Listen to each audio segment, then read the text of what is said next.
She pushed the torch into the dry grass and laughed like she already won. Flames rushed across my wheat field, the one I had spent a whole year growing. I ran toward her shouting, "Are you out of your mind?" She didn't even look scared. She held up her phone and screamed, "He tried to attack me. Someone call the HOA. Call the cops."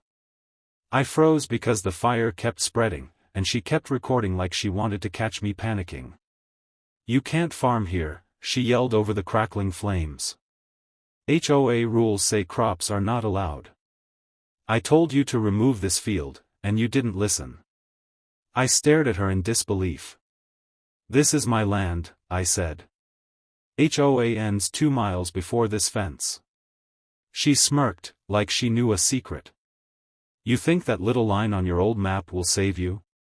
"I have the new boundaries," she said, waving a paper like a trophy. I grabbed it from the air before she could pull it back. The moment I saw the header, my stomach tightened.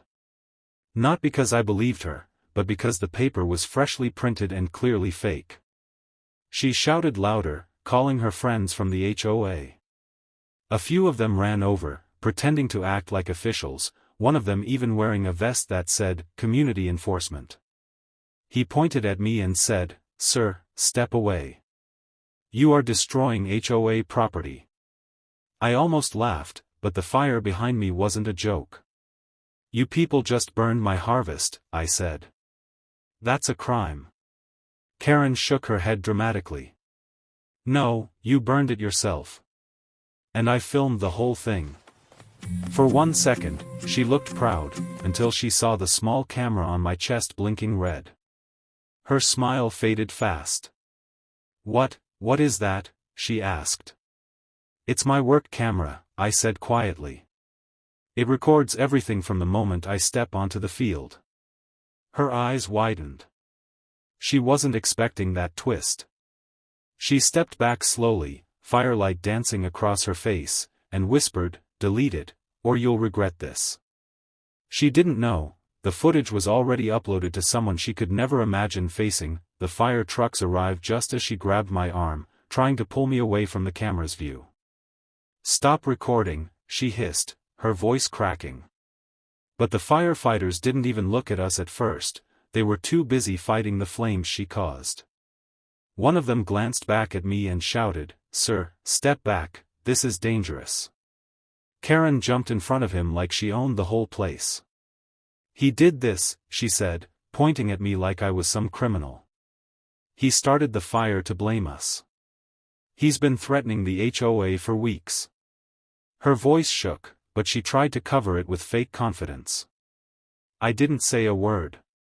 I just pointed at my chest camera. One of the firefighters noticed it and said, "Is that thing recording?" I nodded. Karen's face went pale. She tried to change her story instantly. "Well, he forced me to be here. He told me to hold the torch. I didn't want to." Her own HOA friends looked confused. One whispered, "Karen, that's not what you told us." Another stepped closer and said, "You said he planted illegal crops and you were just inspecting." The contradictions were piling up fast, but she kept digging deeper.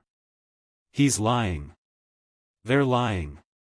Everyone is lying except me," she screamed. The firefighters looked uncomfortable, her HOA friends slowly stepped away, and I could see the fear settling into her eyes. But I still didn't react.